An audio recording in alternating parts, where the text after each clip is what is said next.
देखिए, उद्देश्य बहुत ही सिंपल है कि हमारा मध्य प्रदेश जो है ना, क्षय रोग, टीबी और तंबाकू मुक्त हो।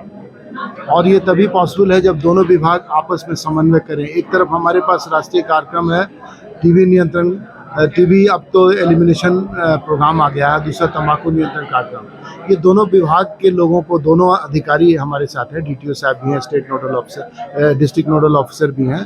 तो दोनों में हम लोग आपसी समन्वय स्थापित करने के लिए कार्यशाला का आयोजन किया गया। जो टीबी के जो हमारे वर्कर हैं वो टोबैको के लिए काउंसलिंग करेंगे, और जो टोबैको वाले जो काउंसलिंग सेंटर हैं वो टीबी के लिए काउंसलिंग करेंगे और रेफर करेंगे। जब दोनों का समन्वय हो जाएगा तो 38% डेथ जो टोबैको के कारण टीबी में होता है वो रिड्यूस हो जाएगा, वो कम होने की संभावना होती है। तो वही है कि समन्वय स्थापित, सहयोग स्थापित किया जा रहा है दो नेशनल प्रोग्राम के बीच में, जो बहुत बड़ा एक अपने आप में काम होगा।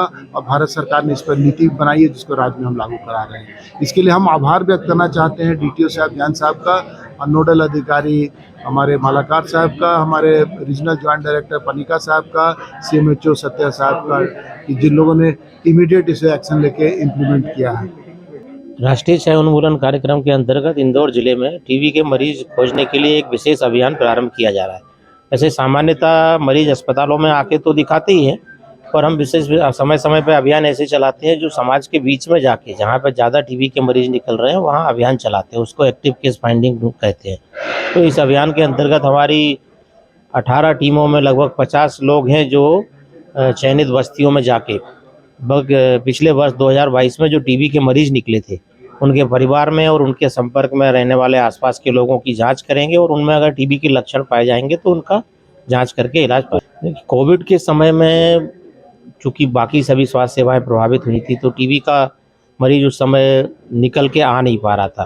तो उसके बाद थोड़ी सी मरीजों में वृद्धि तो हुई, जो मरीज उस समय किसी कारणवश जा नहीं पाए, पर अभी टीबी के मरीजों की संख्या स्थिर हो गई है।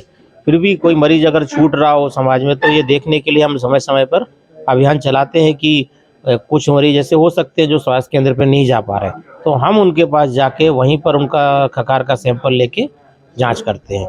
तो इस तरह से अभियान चलाए जाते हैं कि जो छूटे हुए मरीज हैं उनको ढूंढा जाए और उपचार प्रारंभ किया जाए।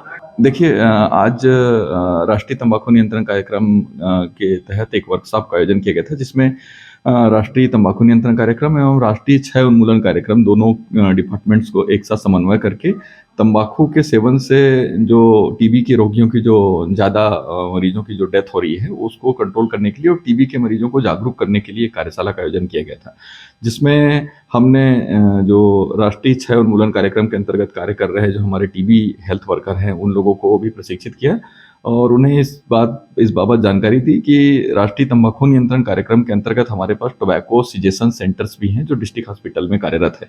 वहाँ हम प्रति सोमवार, बुधवार और शनिवार को तंबाकू को छोड़ने के लिए लोगों को प्रेरित करने हेतु काउंसलिंग करते हैं। तो अब से जो भी टीबी के मरीज रहेंगे उन मरीजों की काउंसलिंग व्यवस्था जो है तंबाकू नियंत्रण कार्यक्रम के अंतर्गत इस सेंटर्स पे रहेगी। इस बाबत उनको ट्रेनिंग दी गई, साथ ही उनको यह भी बताया गया कि वो कैसे जो उनके पास जो मरीज आते हैं उन मरीजों को कैसे प्रेरित कर सकते हैं कि वो तंबाकू के सेवन को रोक सकें। देखिए, चूंकि कोविड एक तरीके से श्वसन से संबंधित रोग था और टीबी भी लंग्स को ही ज़्यादा अफेक्ट करता है, तो इस बाबत राष्ट्रीय टीबी नियंत्रण जो कार्यक्रम है, टीबी उन्मूलन कार्यक्रम, उसके जो डेटा पे और ज़्यादा फैक्ट शीट के आधार पर काम किया जा सकता है, लेकिन निश्चित तौर पर ये नहीं कहा जा सकता कि अभी उसके केसेस एकदम से बढ़ गए हैं या कम हुए हैं।